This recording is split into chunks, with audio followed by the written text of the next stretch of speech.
ಈಗ ಅಧ್ಯಕ್ಷರೇ, ಸಚಿವರು ಸಮಸ್ಯೆ ಏನು ಅಂತ ನನಗೆ ಗೊತ್ತಾಗ್ತಾ ಸಮಸ್ಯೆ ಏನು ಅಂತ ನೀವು ಅರ್ಥನೇ ಯಾವುದು ಸಮಸ್ಯೆ ಸಿಗಲಿಲ್ಲ ಅನ್ನೋದು ಸಮಸ್ಯೆ. ನಾವೇನ್ ಮಾತಾಡ್ತಿದೀವಿ ಅಂತ ಕಂದಾಯ ಸಚಿವರು ಕೇಳಿಸ್ಕೊಳ್ಳುವಂತದನ್ನ ಪರಿಪಾಠ ಮಾಡ್ಕೊಂಡ್ರೆ ಒಳ್ಳೇದು.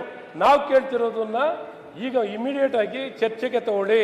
ಆಯ್ತೀಗ ಉತ್ತರ ಕರ್ನಾಟಕದ ಸಮಸ್ಯೆ ವಿಚಾರದಲ್ಲಿ ಚರ್ಚೆಗೆ ತಗೊಳ್ಳಿ, ಪ್ರಶ್ನೆ ಉತ್ತರ ತದನಂತರ ತಗೊಳ್ಳಿ ಅಂತ ಹೇಳ್ತಾ ಇದೀವಿ. ಅವರು ಮಾಡಿದ್ದಾರೆ ಮೊದಲು ತೀರ್ಮಾನ. ನೀವು ಮಾತಾಡೋದು ಹೇಗೆ ಮುಂದಕ್ಕೆ ಹೋಗೋದು? ನನಗೆ ಮಾತಾಡಲಿಕ್ಕೆ ಅವಕಾಶ ಕೊಡಿ. ಸೆಲೆಕ್ಟಿವ್ ಆಗಿ ಜ್ಞಾಪಕ ಶಕ್ತಿ ಪ್ರದರ್ಶನ ಮಾಡಬೇಡಿ. ಹಿಂದೆ ಕಾಗೇರಿ ಅವರಿದ್ದಾಗ ಪ್ರಶ್ನೋತ್ತರದ ವಿಷಯದಲ್ಲಿ ಯಾವುದೇ ಕಾಂಪ್ರಮೈಸ್ ಇಲ್ಲ. ಈಗ ಪ್ರಶ್ನೋತ್ತರ ಮೇಲೆ ಅಂತ ಹೇಳಿದ್ದಾರೆ. ಆ ಪದ್ಧತಿಯನ್ನ ನಾವು ಅನುಸರಿಸಿಕೊಂಡು ಬಂದಿದ್ದೇವೆ. ಅದು ಮರ್ತೋಯ್ತಾ ನಿಮ್ಗೆ? ಹಾಗಾದ್ರೆ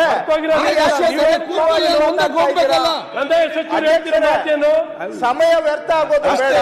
ಪ್ರಶ್ನೋತ್ತರ ಆಗ್ಲಿ, ಕೂಡಲೇ ಉತ್ತರ ಕರ್ನಾಟಕದ ಬಗ್ಗೆ ಚರ್ಚೆ ಮಾಡಬಹುದು. ಒಂದೇ ನಿಮಿಷ ಅಧ್ಯಕ್ಷರೇ, ಚರ್ಚೆ ಮಾಡಬೇಡಿ. ಸನ್ಮಾನ್ಯ ಅಧ್ಯಕ್ಷರೇ, ಸಭಾಧ್ಯಕ್ಷರೇ, ರೆವಿನ್ಯೂ ಅವಕಾಶ ಮಾಡ್ಕೊಡಿ. ಏನ್ ಅವ್ರವರೇ ಮಾತಾಡ್ತಾವ್ರೆ? ಅವ್ರು ಹೇಳಿದ್ರು ಸರ್ಕಾರನೇ ನಾವೇ ಉತ್ತರ ಕರ್ನಾಟಕ ಚರ್ಚೆಗೆ ಮುಂದೆ ಬರ್ತಾ ಇದ್ದೀರಿ, ಇವ್ರಿಗೇನೋ ಸಮಸ್ಯೆ ಅಂತ. ಅವ್ರು ಎದ್ದಿರೋದು ನಿನ್ನೆ ನಮ್ಮ ರಕ್ಷಣೆ ವಾರದಿಂದ ಹೇಳ್ತಾ ಇದ್ದೀರಿ.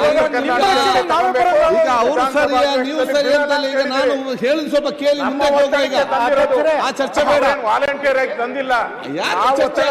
ನೆನ್ನೆ ನಿಲುವಳಿ ಸೂಚನೆ ಉತ್ತರ ಕರ್ನಾಟಕ ನೆನ್ನೆ ನಿಲುವಳಿ ಸೂಚನೆ ಕೊಟ್ಟಿದ್ದೀನಿ. ನೆನ್ನೆ ಸಂತಾಪ ಇದೆ ಅಂತ ನೀವು ತಗೊಂಡಿಲ್ಲ. ಸರ್ಕಾರದ ಏನ್ ಪಾತ್ರ ಬರ್ತದೆ? ಉತ್ತರ ಕನ್ನಡ ಚರ್ಚೆ ಬೇಕಾ ಬೇಡವಾ? ಆಯ್ತು.